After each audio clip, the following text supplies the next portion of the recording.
শারীরিক অসুস্থতার কারণে অনেকে অংশগ্রহণ করতে পারে না। আল্লাহ এই অস্থায়ী জশ্নের রোজের পক্ষে ছিল। আল্লাহ প্রত্যেকের তামাম জিন্দিকে গুনাহটা মাফ করে দাও। আল্লাহ প্রত্যেকের যাবতীয় বিপদ আপদ উদ্ধার করে দাও। বালা মুসিবত দয়া করে দূর করে দাও আল্লাহ। যারা অসুস্থ আছে, কেউ বাড়িতে, কেউ হাসপাতালে, কেউ দেশে, কেউ বিদেশে, আল্লাহ বিশেষ করে আমার ভাইজান হাফেজ মাওলানা জাকির হোসেন কাদরি সাহেবের আব্বা দীর্ঘদিন যাবত অসুস্থ অবস্থায় ঘরের মধ্যে আছে। রব্বুল আলামিন আল্লাহ জাকির ভাইয়ের আব্বার যাবতীয় রোগ তারপরে তুমি শিফা করে দাও, হায়াতের মধ্যে বরকত দান করে দাও আল্লাহ। এই তো বললেন পুরো দুনিয়া নগরে মদিনা মডেল হিফজুল কোরআন মাদ্রাসা সকল শিক্ষকদেরকে তুমি কবুল করে নাও।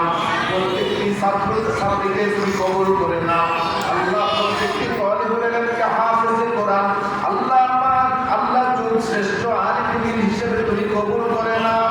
রব্বুল আলামিন আল্লাহ জুলুসের মধ্যে যারা অংশগ্রহণ করেছে আল্লাহ প্রত্যেকের যাবতীয় বিপদ আপদ বালা মুসিবত দূর করে দাও আল্লাহ। এই জশ্নের জুলুসিলায় এই এলাকার মধ্যে থেকে যাবতীয় বিপদ আপদ উদ্ধার করে দাও।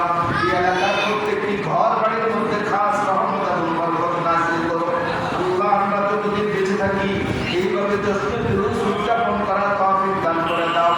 এই রবিউল আউয়াল মাস নবীর শুভ আগমনের মাসে যেখানে জশ্নের জুলুস অনুষ্ঠিত হবে, সামর্থ্য থাকা অবস্থায় আমাদেরকে প্রত্যেকটি জশ্নের জুলুসে অংশগ্রহণ করার তৌফিক দান করে দাও আল্লাহ। এই কল্যাণের এই দুইটা গ্রামবাসীদের উদ্যোগে কিয়ামত পর্যন্ত এই জশ্নের জুলুসকে তুমি কবুল আর মঞ্জুর করে নাও।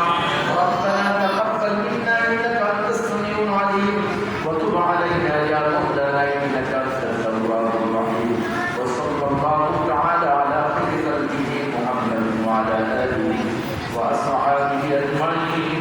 الله বিশেষ করে তোমার